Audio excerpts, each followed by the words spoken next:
안녕하세요. 코인우먼입니다. 오늘은 2025년 2월 14일 금요일 오후 3시 33분 경입니다. 구독과 좋아요, 알림 설정 정중히 부탁드리며 오늘 영상 시작하겠습니다. 비트코인의 기술적 위치 먼저 보시겠습니다. 흰색 보시는 것처럼 최근에 단기 약세장의 분위기를 그대로 반영하는 볼린저 밴드라고 보시면 되겠습니다. 일정 간격으로 아랫방향으로 흘러가는 모습이었는데요. 밑줄 근 1억 4,348만 원을 단기 바닥으로 해서 반등이 나올지 주말간에 주목해 주시면 되겠고요. 노란색 반면 RSI 상대 강도 지수는 지난번 관세 악재로 인해서 20 패닉셀링을 터치한 이후에 아주 완만하지만 상승 형태라고 볼 수도 있기 때문에 이 부분은 긍정적 해석이 가능하겠습니다. 연두색 데드크로스와 골든크로스가 약하게 반복되었던 흔적만큼 최근에 변동성이 잦았던 판세였다라고 해석하시면 되겠습니다. 리플 XRP의 기술적 위치도 보시겠습니다. 흰색 비트코인과는 다르게 볼린저 밴드의 간격이 아주 좁은 상태입니다. 볼린저 밴드 간격이 좁아지면 브레이크 아웃, 즉 돌파가 곧 나온다는 의미로도 해석이 가능한데요. 어제 PPI 상위 발표 이후에 전반적으로 침체되었던 분위기였음에도 리플은 선방 또는 상승의 기색이 있었습니다. 앞으로 상방향의 돌파를 기대해 볼 수 있는 부분이고요. 노란색 상대 강도 지수는 비트코인보다 비교적 뚜렷한 상태의 우상향이 느껴집니다.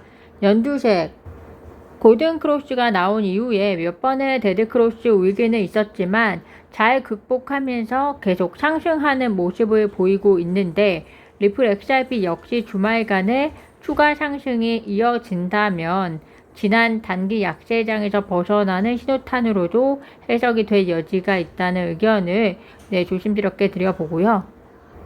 트럼프 대통령이 상호 관세에 대한 기자회견을 진행했습니다. 결국 트럼프 대통령은 세계 각국에 상호 관세를 부과하기로 했고요. 이에 대한 연구는 4월 1일까지 마무리가 되고 그리고 실질적인 적용은 4월 1일 이후가 될 것이다 라고 예고하고 있습니다.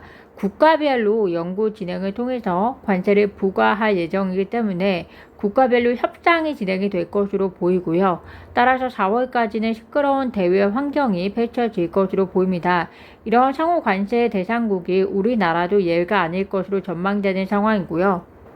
벌써부터 캐나다와 유럽은 미국의 관세 부과에 대응하기 위한 무역 경제 협력 강화를 선언한 만큼 미국의 관세 조치가 미국에 득이 될지 실이 될지는 지켜보셔야 할 것으로 보입니다.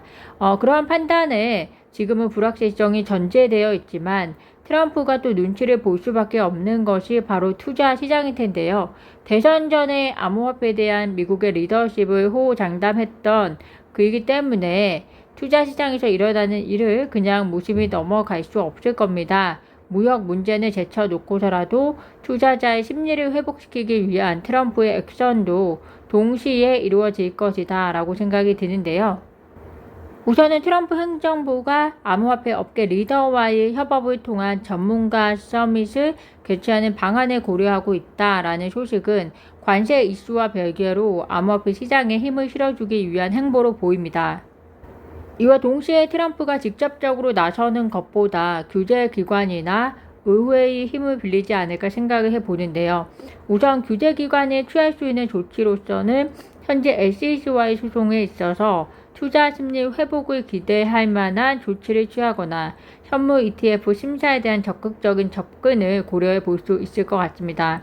이를 시작으로 오늘 블룸버그 수석 ETF 애널리스트 에릭 발추나스에 의하면 미국 SEC가 그레이스케일의 도지 현물 ETF 신청서와 그리고 XRP 현물 ETF 신청서 접수를 공식 확인했다는 중요한 정보를 공유를 해 주었습니다. 이는 과거 알트코인 ETF를 접수받으면 곧장 반려했던 것과 다른 모습으로 이미 출시 가능성이 매우 커진 상태에서 그 가능성이 더 커졌다 라고 에릭 발슈나스는 전함으로 암호화폐 시장 그 자체와 관련된 업무에 있어서는 기존과 달리 상당한 방향 전환이 보인다라고 말씀드릴 수 있을 것 같습니다. 실제로 2025년 이내에 리플 XRP ETF가 승인이 될 가능성이 약 82%로 상당히 높게 점쳐지고 있는 점도 참고하시면 될 것 같고요. 오늘 기사에 의하면 미국 법원이 바이낸스와 SEC 60일 소송 중단을 수락했다는 기사도 나왔습니다. 이러한 소송 중단 요청은 미국 SEC에 의해서 진행된 것이죠.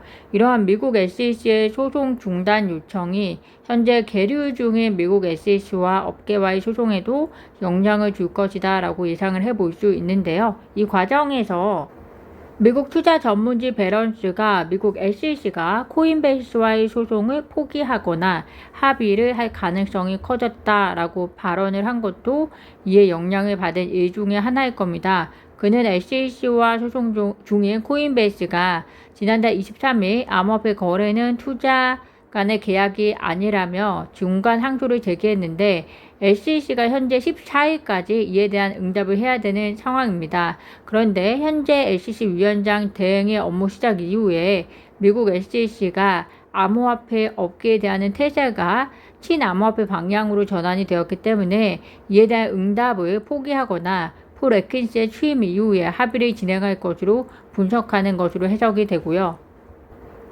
전 SEC 고위 관계자 존 리드 스타크는 SEC의 암호화폐 집행은 끝났다. 포크를 꽂아도 될 정도다 라고 강력한 의견을 밝히면서 이와 동시에 리플과의 소송 철회 가능성 이야기도 함께 나오고 있습니다. 이러한 규제 기관들의 방향성이 결국에는 트럼프가 대외 무역 및 그리고 경제 정책관을 별개로 암호화폐 시장에 대한 약속을 이행하기 위한 펀드멘탈을 만들어가기 위한 시작이다 라고 보여지는데요. 이러한 것들이 시장에 얼마만큼 긍정적인 영향을 줄지는 현재 진행되고 있는 변동성이 어느 정도 안정을 찾은 이후에 그 효과의 정도를 우리가 확인해 보실 수 있을 것 같습니다. 오늘 제가 준비한 소식은 여기까지입니다. 오늘도 영상 시청 진심으로 감사드리고요. 구독과 좋아요, 알림 설정은 코인 우먼에게 큰 힘이 됩니다. 감사합니다.